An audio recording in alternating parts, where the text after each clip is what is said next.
generally speaking, that science addresses the how questions.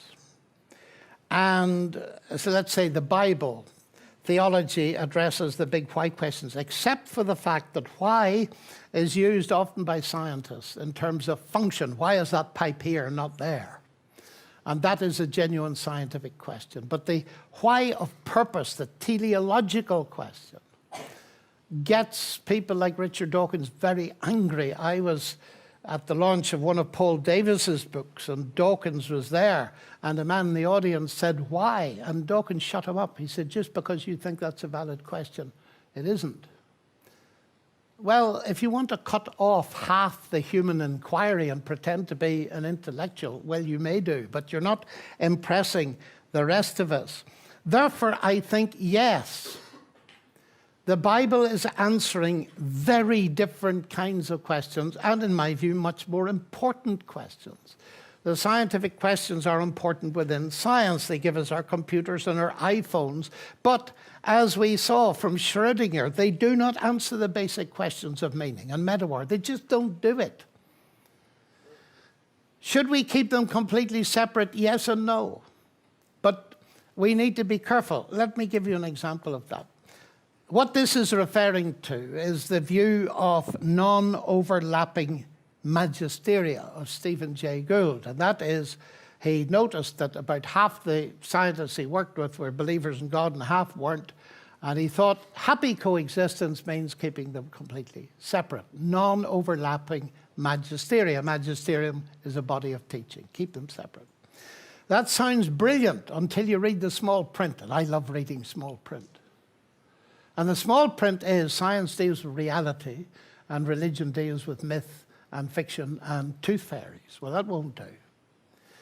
And you see, the statement, in the beginning, God created the heavens and the earth. What universe is it talking about? The same one that physics talks about. It's a statement about the physical universe. So you cannot keep science, which simply means knowledge, apart from this.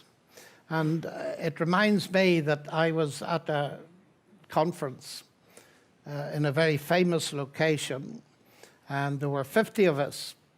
And some of them had just completed a phenomenally impressive experiment in physics.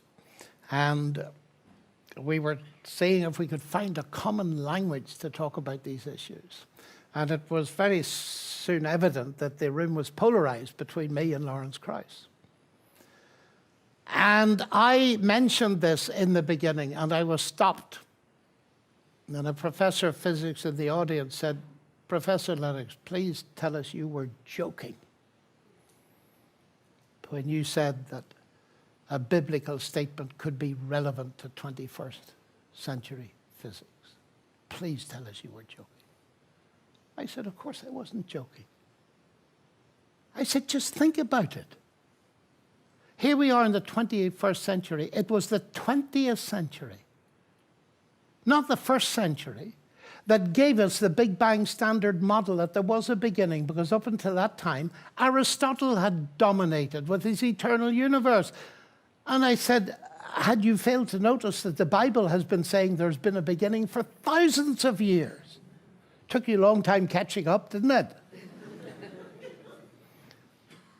And he was subdued a bit, and I said, look, of course the Bible, the Old Testament, is pre-scientific by definition, but we would be making a serious mistake if we didn't realize it's saying something vastly important about the universe, that its beginning had a cause, and the cause is a personal and eternal God.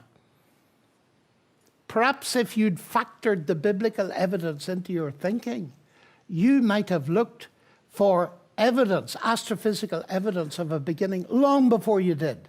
And then I reminded him, by the way, it was a priest, Georges Lemaitre, who first suggested it in the 1930s and came up with what we now call the Big Bang.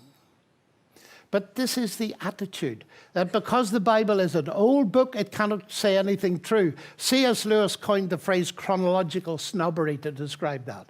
Because it's old, it's wrong. Well, I must be wrong because I'm old. Okay.